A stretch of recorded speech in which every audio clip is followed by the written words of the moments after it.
एक छलावा एक इंसान का रूप बदल सकता है, आपको आपके रास्ते से भटका सकता है, आपके सोचने और समझने की शक्ति को कमजोर कर सकता है, आपको डरा सकता है, आपके ग्रुप से आपको अलग कर सकता है और आपको मार भी सकता है। आपने YouTube पर बहुत सारा स्टोरी सुना होगा छलावा कितना ज्यादा शक्तिशाली होता है। ये जिस बंदे को टारगेट बना लेता है उसे उस रास्ते पर बार बार घुमाता है, उसके सोचने और समझने की शक्ति को कमजोर कर देता है, उसे कंफ्यूज कर देता है कि मेरे साथ हो क्या रहा है। क्योंकि हमें ऐसा लगता है कि हम जिस सड़क से जा रहे हैं ये सड़क सुरक्षित है, लेकिन ये सुरक्षित नहीं रहता है।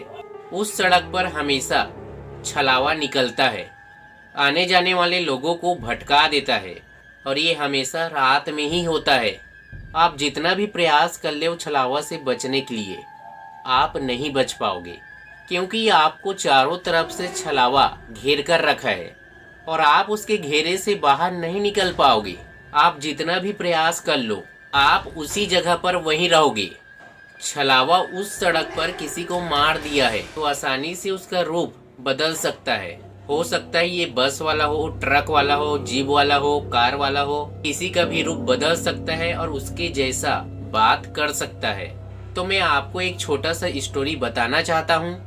हो सकता है ये स्टोरी आपको अच्छा भी लग सकता है और ना भी, क्योंकि ये स्टोरी मेरा नहीं है और ना ही मैं वहाँ जाकर देखा हूँ। क्योंकि वहाँ के रहने वाले लोग जब रायपुर के लाल बंगले के बारे में पूछते हैं तो ऐसा कहते हैं। अब ये कितना सच है और कितना नहीं ये मैं नहीं जानता हूँ, लेकिन कई सालों से ये रायपुर का बंगला ऐसा ही पड़ा है। लेकिन बहुत पहले से वहाँ के रहने वाले लोग एक दूसरे को यही बताते हुए आ रहे हैं, उस बंगले के आसपास भी कोई नहीं जाता है, क्योंकि उस बंगले के अंदर अजीबोगरीब आवाज आती है। अगर आप उस रास्ते पर रात में जाओगे तो किसी की चलने की आवाज आती है, किसी की चिल्लाने की आवाज आती है। पहले के लोग ऐसे मानते हैं और देखे भी है और सुने भी है। तो मैं आपको इसी के बारे में बताने वाला हूँ जो बहुत ही ज्यादा खौफनाक स्केरी है। अगर आप उस बंगले के अंदर आज या कल जाकर देखोगे तो आपको ऐसा बिल्कुल भी नहीं लगेगा कि इस बंगले के अंदर ऐसा कुछ होता है। लेकिन मैं उस समय की बात कर रहा हूँ जिस समय ये सब कुछ होता था। लोग वहाँ जाने के लिए डरते थे, क्योंकि उस बंगले के आसपास कोई भी घर नहीं था। उस समय में चारों तरफ उस बंगले के ऊपर से पेड़ ही पौधे दिखाई देता था।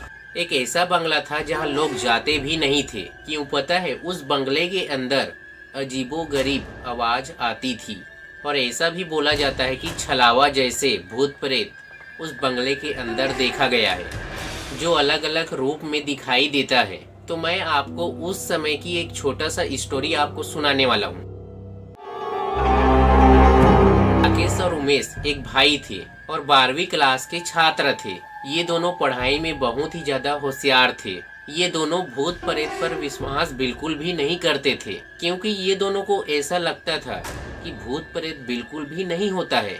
ये तो लोग ऐसे ही बोलते हैं। लेकिन उस रात उमेश और राकेश के साथ क्या हुआ था ये किसी को भी पता नहीं था। घर में ये दोनों एक दूसरे से बात भी नहीं करते थे, चुपचाप रहते थे, अकेले अकेले रहते थे, डरे डरे रहते थे। आखिर उस रात ये दोनों के साथ क्या हुआ था उस बंगले के सामने, क्योंकि ये दोनों उसी रास्ते से जा रहे थे जहाँ ये वीरान बंगला था। एक भी घर उस रास्ते पर नहीं था, क्योंकि राकेश और उमेश अपने लाइफ में कभी भी भूत प्रेत पर विश्वास नहीं करते थे। लेकिन उस रात उसके साथ जो हुआ ये बहुत ही ज्यादा खौफनाक था। उस रात को ये कभी भी भूल नहीं पाएगा, क्योंकि उस रात ये दोनों छलावा के शिकार में फंस गए थे। क्योंकि उसके गाड़ी के सामने जो खड़ा था ये इंसान नहीं था, बल्कि ये एक छलावा था। ये ऐसा बोल रहा था कि आप मुझे सामने छोड़ दो, लेकिन ये दोनों उस इंसान को अपनी गाड़ी में नहीं बैठाया, क्योंकि ये अनजान व्यक्ति था, इसीलिए ये अपनी गाड़ी में नहीं बैठाया। क्योंकि रात भी बहुत ज्यादा हो चुका था और जैसे ही गाड़ी को आगे बढ़ाया और पीछे मुड़कर देखा तो ये इंसान नहीं था। ये दोनों को बिल्कुल भी समझ नहीं आया कि ये इंसान कहाँ चला गया। अभी तो था लेकिन अचानक कहाँ चला गया।